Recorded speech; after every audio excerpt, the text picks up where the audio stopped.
Welcome. In this video we'll be taking a quick look at Nika, a legendary grade debuffer class Elune.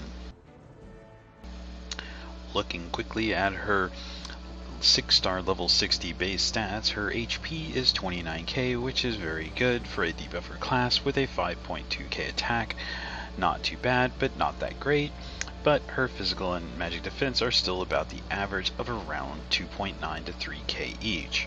Her base attack speed at 109 does put her at a fairly quick rate, allowing you to put speed on her and have her move quickly in a battle, as typically you'll want her to move first. As you transcend her up and get her up to the maximum at +5, she does go up to a very nice 52.2k HP, having still a decent 9.5k attack and a 5.3 to 5.4k magic and physical defense. Moving on to her skills, her first skill is a single target frontline only attack. This deals 110 plus 95% of attack as physical damage to the enemy, and it has a 25% chance to cast a random status effect for one turn. This status effect can be any status effect, not necessarily a specific one or type. As you level up this skill up to the max, the damage goes up to a nice 1000 plus 130% of attack, and the status effect chance stays at a 25% chance again and at one turn. Moving to her special skill, this is one of the primary uses of Nika and why you would want to get her. And this one is a multi-hit attack, hitting a very large number of times at 13, dealing a damage of 80 plus 70% of her attack as physical damage. The damage is quite low at the beginning and has a 50% chance of doing a physical effect that stuns the target for 2 turns. The 50% chance is low, but as the skill is a special skill, you can use it quite often. As you level this skill up to the max at 6, it goes up to a 770 plus 96% of your attack as physical damage. Again, this is an AoE. The chance stays at 50% chance to stun and goes up to a 3-turn duration if you do land the stun. Again, having this as a special skill and only consuming 4 souls means that she can spam this skill about every turn to make sure that the entirety of the enemy team is stunned. Looking at her ultimate skill, Blessings to All, this one gives everyone on the battlefield a buff that increases a random stat for allies by 30% for 3 turns, and a 50% chance to inflict a negative status effect on all enemies for 3 turns. This skill means that when you use it, it will give you status effects to your team and debuff the enemy team at the same time. The stats are random, so you never know what will happen.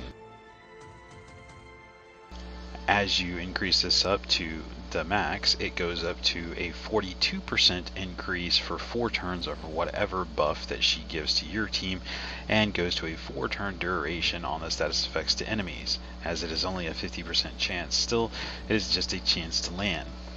The skill does not do damage, however, so it is something that you could use if you're not wanting to do damage to an enemy to trigger them. And it is a way to debuff them as well as buff your team without doing damage to trigger, say, an Artemis Revenge onto your Nika. Looking at her first passive, Mysterious Gift, this one, when an ally inflicts a status effect on the enemy, it ignores all resistance of that enemy by 20%, meaning that it is easier for your team to apply status effects because it ignores the resistance by 20% of whatever resistance for the status effect that they are trying to apply. This means that she helps your team out to apply any type of debuffs that they have, as it ignores the resistance of the enemy side by a significant amount, and with certain Elunes like Trent being pretty common in the meta right now, he provides a increased resistance rate. This is a somewhat of a way to counter that. The passive 2, Generous Mind, increases the trigger rate for status effects for the next skill by 30% against an enemy that has a buff. So any enemy that has a buff, you have a higher chance to inflict that status effect. Meaning for her, if she has a 50% chance to stun and the enemy already has a status effect on them, then now you have an 80% chance to do it. This gives you a much higher percent chance to stun the enemy target, making her very effective on landing those stuns. Moving to her passive 3, when receiving a status effect, she returns the same status effect back to the caster. So if you try to stun her, paralyze her, or debuff her, she will return that back to whoever attacks her. This is just a thing that happens with her passive. It is not part of a gear set like the full moon, but it is something that can help you, so you don't need the full moon set on her to reflect status effects back to enemies. This can be especially helpful whenever you're fighting teams that do lots of status effects or that use AoE status effects that will hit her.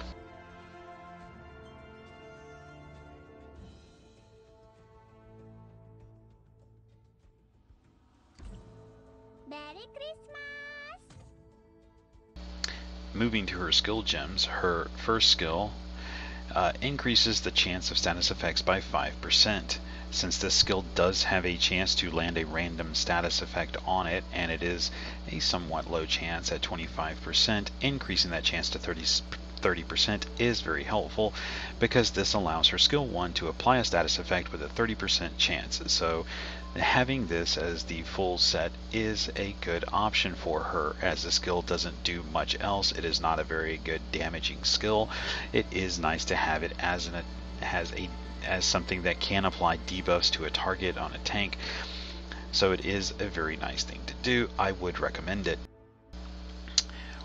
On her second skill, the AoE chance to stun, it is recommended for physical, and crit rate, and I would do this one again too. This one increases the chance of stun by 5%.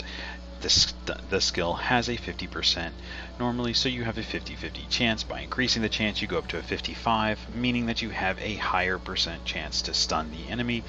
And it is always recommended. If the enemy team already has debuffs, then this will go up even more, giving you a total of 85% chance with her passive. On the ultimate skill, the Yellow Violent, this increases the chance of status effects by 10%. As it is a 50% chance base, this goes up to a 60% chance to inflict a status effect on the enemy team. It is again recommended to do it for this one. This way you have a higher chance of inflicting those status effects onto the enemy. So Nika is one of the rare Eloons that actually have good skill gem effects, and that all of them are definitely recommended to do on her, as they all help her in her role as a debuffer.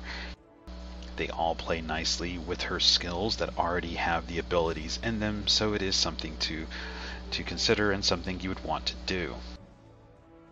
I do not have her transcended yet, so I cannot show you the dimension slate, but I can tell you stats that you would want to focus on her. Anything to give her more attack or HP, as she is a debuffer primarily and not going to be used as your damage dealer. Having an HP on her would help, and the additional defense. So playing into gear, I have the full moon set on mine to increase the chance of debuffs landing, but also to reflect any debuffs back to the attacker, which she does as her passive, but this one also makes it so she does not take those debuffs, having it on the full set.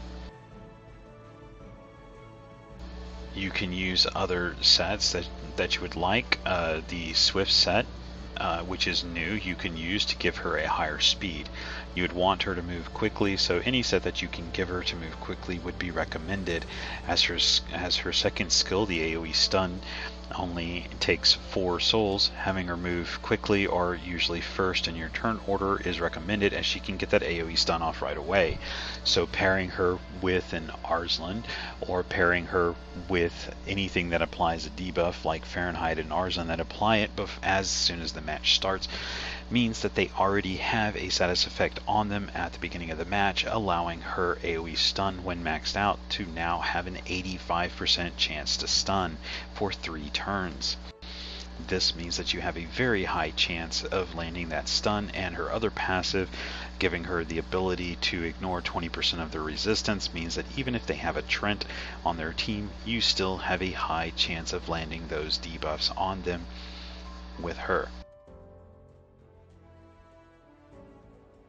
Speed is key with her if you're using her for air battle defense or offense if you're wanting to land those stuns at the very beginning, so make sure that you use her that way, but also make sure you pair her with something that can apply some type of status effect before she moves, and the best method of that again is to use something that does it as a passive, such as Arslan or Fahrenheit. This way you don't consume any souls to apply the debuffs to the enemy team before she gets a turn, meaning you don't need to have another Elune move before her, and you can have her move first and do the AoE stun. This way you can cycle back to her and keep applying the stun. If it did not land, you can keep using her special skill to keep applying the stuns over and over to keep the enemy team locked down.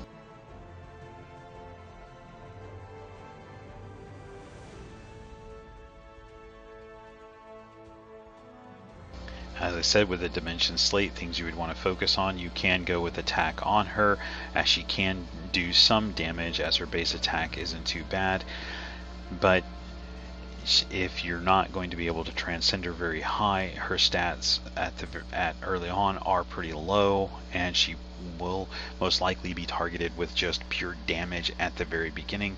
Instead of status effect, she can be killed quite quickly, so having her on a tanky build would be pretty good option, but farming for her to get her transcended is something that you would want to do.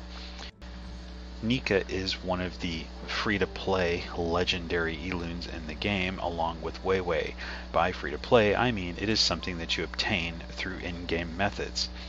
With Nika, you obtain her by farming up your air battle medals, and you save them up, and once you buy from the air shop, you buy these soul stones for her so that you can summon her. Once you summon her, then she comes as 3 stars and you have to build her up to 6. This does take a lot of debuffer seeds, so it is something that you would want to be wary of. If you're getting close to getting her, start saving up those debuffer seeds. It will take 12 seeds to go from 3 to 4, 16 from 4 to 5, and 20 from 5 to 6.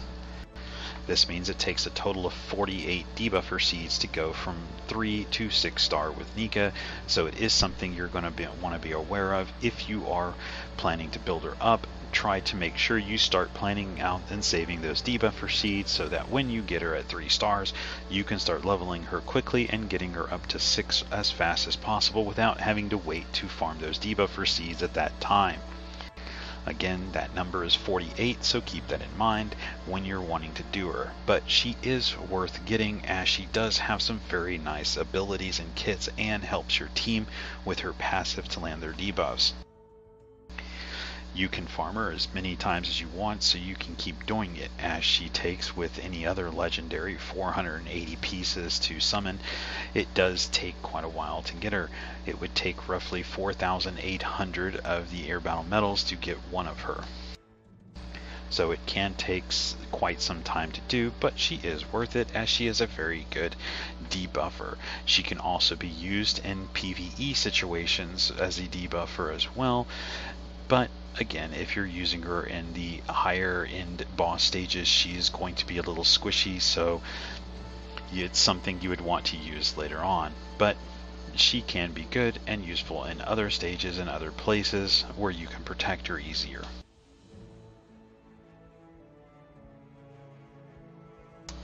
That is going to be it for this one. If you have any questions or comments, leave them below and I'll answer them as soon as I can. Thank you.